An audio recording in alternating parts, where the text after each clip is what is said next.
Hello, hello, good people. Hello, good people. I am Dr. Hollie Kelly. Tomorrow is the end of the month already. And then Friday, we are in a new month. Wow. Do you see how fast your calendar is moving? Good morning. Okay, I have entitled this one From the Root or Pull It Up from the Root. And here's why. Um, Anytime we need to make a massive structural change, a massive cultural change, a massive personnel change, I love you. Anytime that has happened and we have been given the responsibility, the weight, the privilege to make it happen because we are in a position of leadership, you're going to need a couple of things.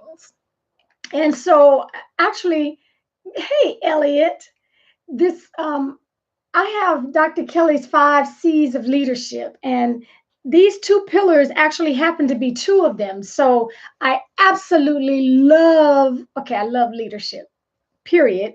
But these 2 components of it, I relish and I develop consciously on a daily basis. I think I saw Melissa out there. Thank you for all who are joining me. Because again, if we are not being deliberate, if we're not being intentional with our growth, it's not going to happen. You don't just stumble up on success. You don't stumble up on gold medals for all these athletes. Good morning, Mother and Pat. Okay, so here's what I'm talking about. Some things we pity pat with, and we play footsie with, and we tiptoe around serious issues like putting a band-aid on a massive gunshot wound. That's the analogy I use because those are going to be the results. You have done nothing but wasted time. You've wasted resources, the preciousness of time when it comes to something that dire. You got a massive gunshot wound and you're going to break out a band-aid. How foolish is that? Well, it's almost the same, definitely the same results, because people can die in those situations. And that's not being dramatic. Hey, Darrell, situations can die. Families can be destroyed when we tiptoe around the issue instead of pulling it out from the root. Okay, so anytime there's a need for massive culture change or massive structural change, you have got to go in knowing that there's a whole lot of things that need to be fixed. But if you do not have or refuse to display courage, you're not the person for the job. You're not. Because there's no way you can interrupt a pattern. There's no way you can interrupt a cycle and habits without being courageous. Because I tell you right now, things are not going to fall very easily. Hey, Tanya, and I think, hey, Mary, you absolutely understand this. Talking about an extraordinary leader, this one I'm looking at right here, Mary Bradford. But you cannot topple a culture if you are afraid to upset the norm or the status quo. If you do not have the courage to recognize that going in, you are going to do more than ruffle some feathers. Ruffle feathers, that is lightweight. You will need to disrupt an entire pattern of being. That old guard who was in place, who may be currently in place, if they could have done the job, they would have done the job and you would not be needed. It will take courage. It will take courage to uproot people that says nothing whatsoever, about the person's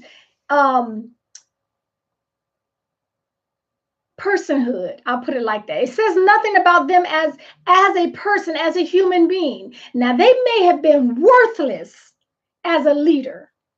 They may have been worthless as a director, but probably maybe a good person.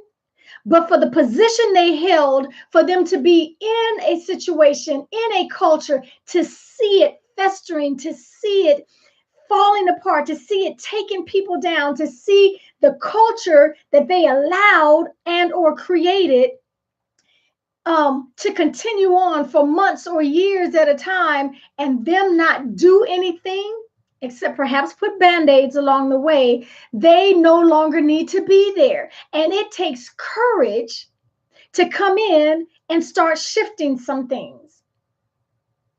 If you are not one to boldly, to be afraid of, if you're afraid of bold moves, if you're afraid of dismissing people and exit stage left,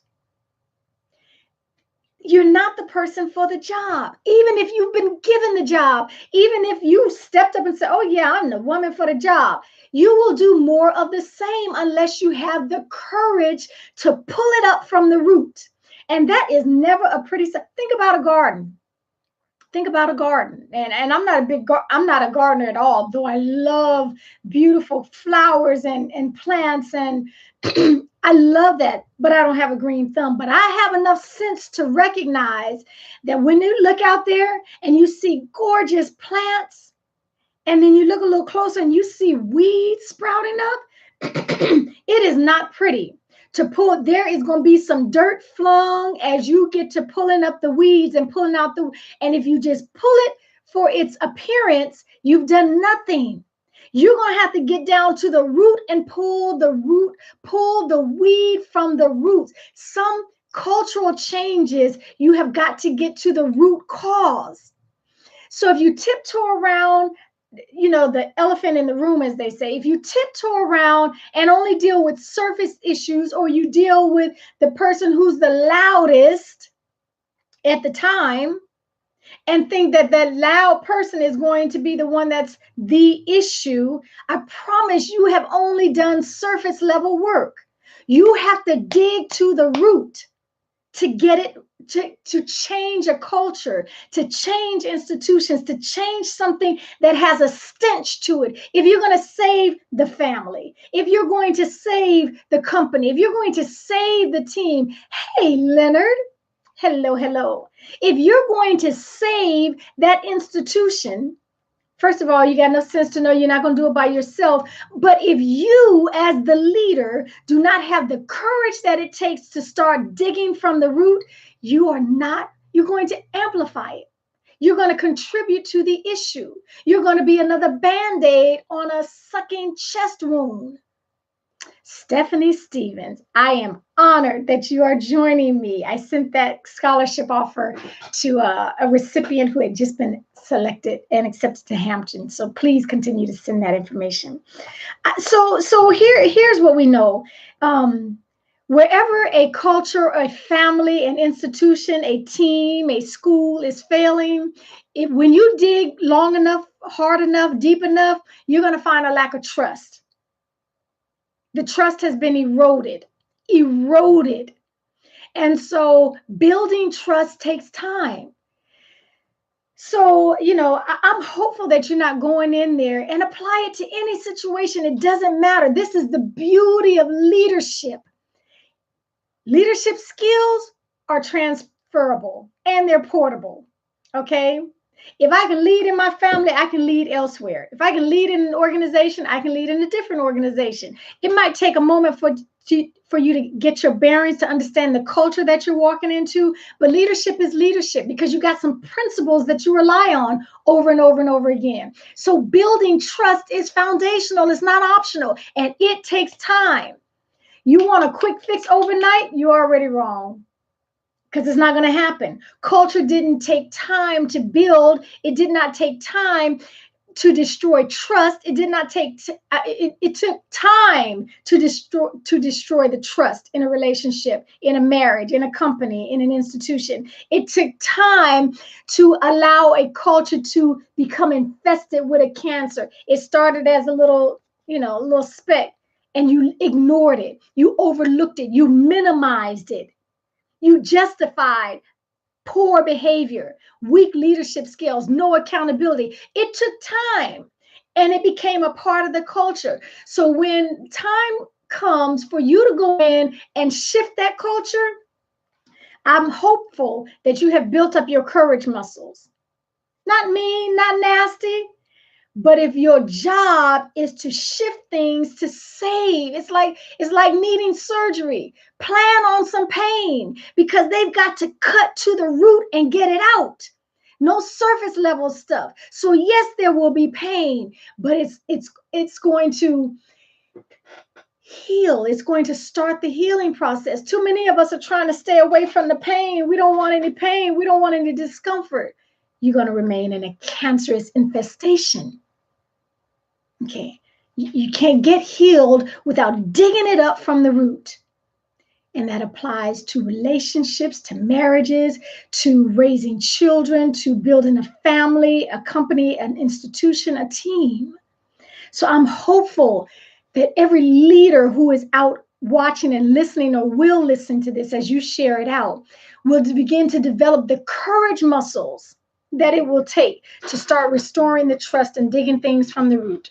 Okay, that is it for me. Thank you for joining me. Thank you for joining me. If I can assist you in your journey of building courage muscles, Hollie at drholliekelly.com. Look me up, pull me up, email me. Until next time, make this a wonderful Wednesday, and look, just be good to yourself. Okay?